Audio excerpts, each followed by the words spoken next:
Bah, tout d'abord, il faut définir une procédure qui va prendre en compte toutes les contraintes techniques de la structure, avec l'adaptabilité du bateau afin d'immerger la structure. Et cette procédure est essentielle et doit être vraiment travaillée avec des gens de grande expérience dans tous les domaines pratiqués à bord, quoi.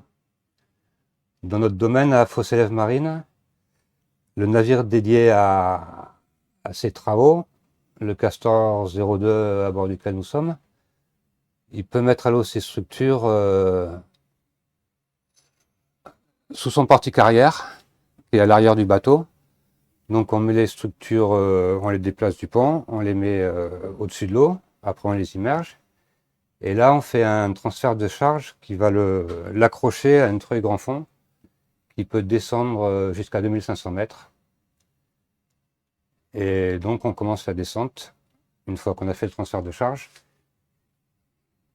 Et sur la structure, donc, il y a toujours une balise acoustique qui va positionner la structure par rapport au bateau. Donc au fur et à mesure de la descente, on peut vraiment positionner le bateau, la structure par rapport au bateau. Et après, avec le positionnement du bateau, le positionnement dynamique du bateau, on peut manœuvrer très finement pour arriver à ce que la structure soit pile sur le point de pose pour, pour la mettre au fond, quoi. Et après, c'est là que rentre en jeu un ROV. C'est un robot téléopéré qui est téléopéré de la surface, quoi, à bord d'un autre bateau, ou ça peut être aussi à bord du bateau, d'une autre. Et ce robot, il est équipé de caméras, d'outils.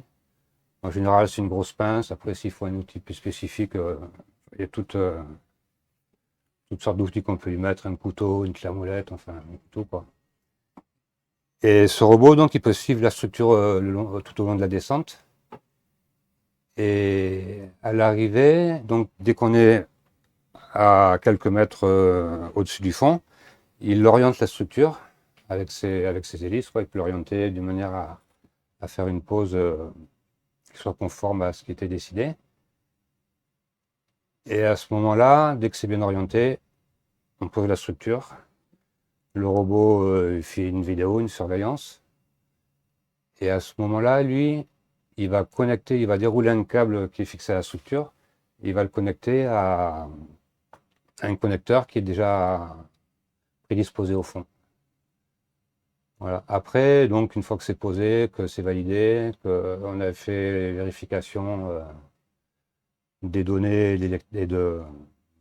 du câble énergie, on va larguer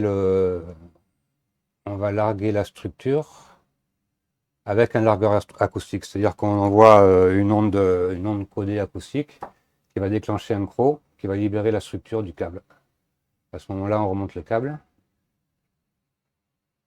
La remontée et la descente, ça prend à peu près 2 heures. Donc on remonte le câble et puis on peut recommencer l'opération autant de fois qu'il y a de structures à bord.